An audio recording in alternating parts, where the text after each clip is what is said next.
Hi guys, welcome to another video. My name is Njeri Matiru. Thank you for joining me here again.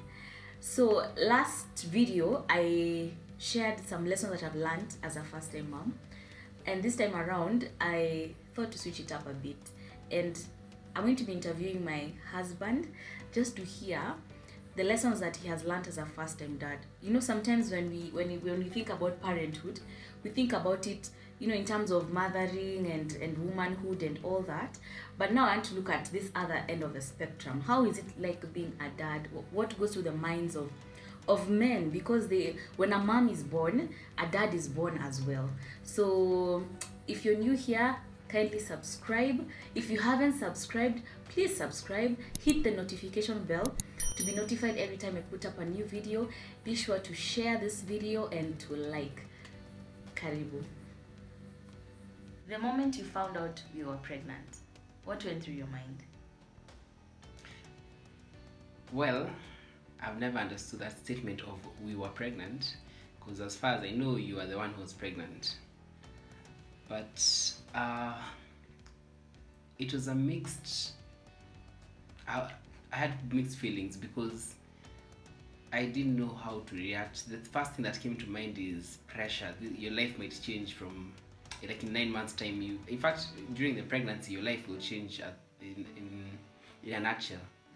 So it was, I can't really explain what I felt. I was excited, but I was also a bit hesitant and fearful because I didn't know what would happen next the next couple of months. So it was just a cluster of mixed feelings.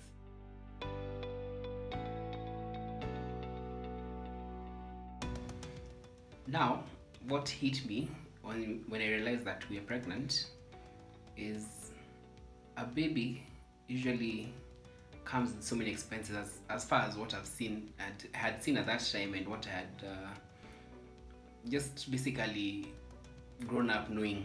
A baby comes a lot of things that they need in terms of school fees and all that. Also in terms of diaper changes, you know that you need to pay so much for diapers and so many other things. Also, I knew that insurance companies don't cover everything in hospital. So most of the time you have to top up on top of whatever the insurance company gives you. So I started panicking. Okay, what will I do? I have no savings at this time, and I have to start thinking about the baby. You have around 8.5 months by the time I found out to start saving for the baby. So I started getting pressure. So it was a tricky situation.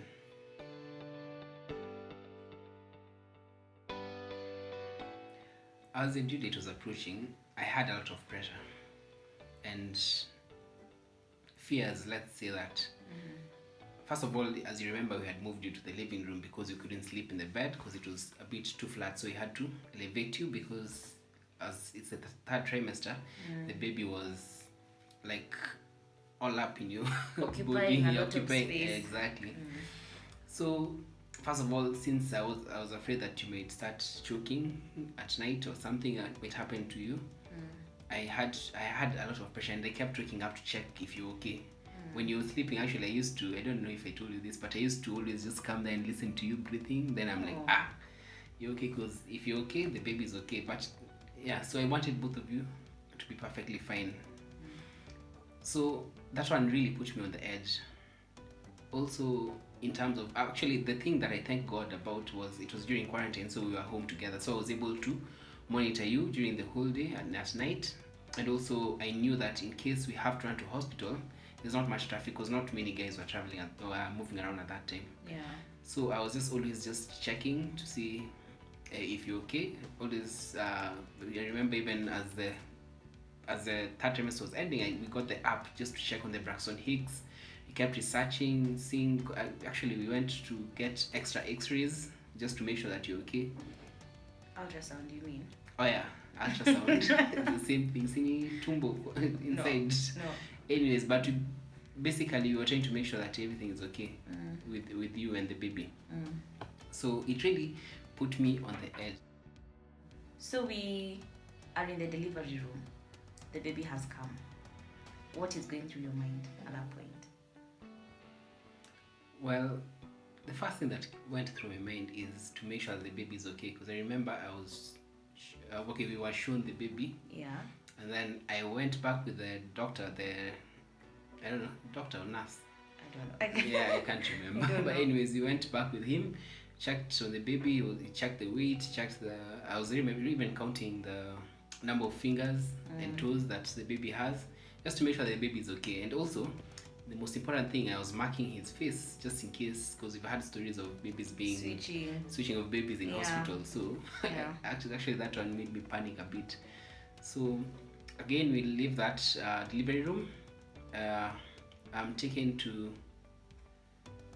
a different room where we go with the baby. He's given some clothes, some sheets, and then we go to another room with the baby in some sort of enclosure crib with like basically you can put your hand through a certain hole. I think it's just to keep the baby warm or something like that, because it had all kinds of sensors around the crib. So there I am with the nurse. He leaves. I'm left with the baby alone. I'm like, okay, what do I do? I've always been, as you know, I've always been scared of carrying babies. I don't carry people's babies because I'm like, nikiangusha mtoto wa mwingine. Ndio nimeachwa na mtoto all alone. I'm like, okay, what do I do? And then the baby starts crying or fasting. I don't remember he started fasting. Then I'm like, okay, I started looking around through the window. I just see people passing by, but no one is coming in to help me. So I'm like, okay, let me just try put my hand, because I actually washed my hands because I was panicking. Because the baby just been born. I don't want to give him any diseases or anything. I don't know if I seriously don't know anything about babies. I didn't research properly before. So I put my hand through the crib. He actually held my hand with his tiny two fingers, and that is when it sank that I'm a father. That's when that it hit me like, wow, this is your son, this is your baby. Like, wow, I was excited. I was just smiling inside. Like, I felt my heart just melting. Which anyways, it was just an amazing feeling. And then now we go home, and being a father now sinks in properly in terms of sleep. First thing that goes is sleep. We had to wake up in fact the baby was not sleeping at night, so our routine basically changed. So as you remember, we used to wake up every 1 hour, 1 hour and a half. If he sleeps for 2 hours, we're so lucky. But anyways, now the missing not being able to sleep, that's the first thing that made me realize that, oh, your life has changed. You're no longer just a man, but now you're a dad. Second thing is, I thought it would be hard because I hadn't again checked up and researched on this, but things like changing diapers, the diaper, I didn't know it. I thought it would be hard, but actually I found it easy to change the diaper. The only issue was the smell that was there. I could not handle it. Because I remember, as you remember, there's a time I actually felt like puking. I don't know if I ran away because I felt like, hey, your smell. I don't know, it was acidic. For some reason, it was just burning my nose, and I could feel so much. So changing the diaper now made me realize that, hey, your life is no longer, like, your life has changed. You can no longer sleep at whatever time you want. You have to do so many other things. So. You know what, you are a father. So what would you say has been your biggest lesson as a first-time dad so far? Well, what I can talk about is there's a certain day where I was I know you remember it properly, but that day I remember I was just from work. I was sick. I had a headache. I was also tired because I had woken up early to go to work, and I had just gotten home like early afternoon. And you were not at home. And I heard from the house manager that Liam has not been feeling well. So I checked on his temperature. I saw it was a bit high, like at 38 there. She was like, okay, this is a bit high. So I was like, okay, just give him milk. That's what I told her. And then just try to get him to sleep. Because me, I wasn't thinking straight because I was also tired and sick. So I went to bed, tried to get some sleep. It took me like 15 minutes of sitting in bed, and I felt so uncomfortable. I felt like something was just burning inside me. And I couldn't actually get that sleep because I was like, okay, I cannot be here relaxing and I know that my baby is in the other room not feeling well. Yeah. I don't know. So I just had to. I came to the living room. Picked him from the house manager. Decided to sit with him. Gave him some medicine that usually have just to help with the fevers. Panadol for babies, of course. And then I just sat with him there and just held him, just making sure that he is okay. Just wanting to assure him that I am here. I'm here to take care of you. Yeah. And that's the time that it hit me like, oh, fatherhood or papahood is not providing money, changing the diaper, those are things that anyone can do. Yeah. But I need to show my son that I am here for you. I am your father and I am going to be here because you have been entrusted to me by God to take care of you, and I am here to make sure that you are going to be okay. So that's one of the biggest lessons that I learned as a father.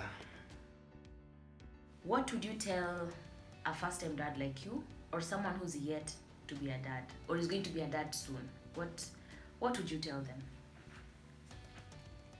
Well, one main thing that I understood but I didn't know before was I remember those days that you used to watch videos of babies and basically different things, how to change a diaper, the things to pack for hospital and all those things. I just used to watch you, like I just used to look at you watching the program and then I used to be on my phone doing other things. I'm like, okay. Yeah. Then you used to ask me, hey, when are you going to research about this? I was like, this thing is easy. But it's good to always be prepared. Don't just sit there and say that it's going to work out. I'm just going to wing it and it's going to work out. So first thing is get that knowledge so that you know what to expect when you cross that, like when you get to that point. Yeah. Second thing is help out, because all the way from when you couldn't really do many things because you're heavily pregnant, I had to help out in terms of washing things in the house, cooking, because it was just the two of us. So I had to do so many things, learn new foods, how to cook and all those things. So help out in terms of before the baby gets here, and also when the baby gets here. I think it's very important for first-time fathers to really help out in the home. You don't have a situation where it's just the mother who does everything. At night when the baby is sleeping, it's just the mother who wakes up the whole night. You're just waking up at 8, 9 in the morning. You're like, oh, I'm totally sumbua. Yeah, say it louder, say it louder, say it louder. So you need to be there. See, because it's not her baby. It is you guys. It's both you as a father and the mother. It is your baby. It's your baby. Yeah. So make sure that you're there to help out in terms of now sleep when the baby wakes up at night, changing diapers. I've seen so many men who say that, oh, I can't change a diaper. But now, okay, first of all, you need to remember that you're also a child and somebody changed your diaper. So don't act like the baby is disgusting and they can't take care of themselves and so many things, but always be there to help out in so many things around the baby. In terms of washing the baby, clothing the baby, all those things. Because I remember even in hospital, there's a time I offered to change the baby's clothes, and then even the doctor was like, "Hiya, you'll be able to, you'll be able to do it." But so I was wondering, why most men don't do these things. So as a first-time father, always help out. Also, you need to take care of your family. Remember, you are a father now. You need to provide covering over the baby's life. Not just covering in terms of you've helped them, you have a home, you have a roof around, as in a roof over the baby's head and everything, but you also need to provide spiritual covering over your baby. Because there are so many things out here that want to harm us as parents, as also children and everything. And I believe even me, as when I was young, my mother actually did that, and my father, they actually did that, and they made sure that I was always covered. And as parents, you guys need to make sure that you're also covering baby, not just as a father but also as a family unit. Yeah. So you need to make sure that you're always there for your family, however many children that you want to have. Yeah.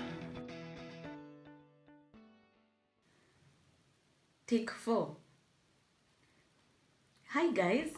Hi guys. Hi guys. Hi guys. Yeah. Take 5. Hi guys. Welcome. Welcome to what? Welcome to another video. Okay. Take 6 and final take.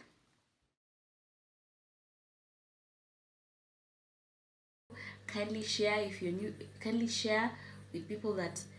Kindly share.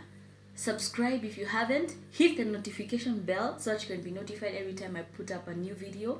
And like.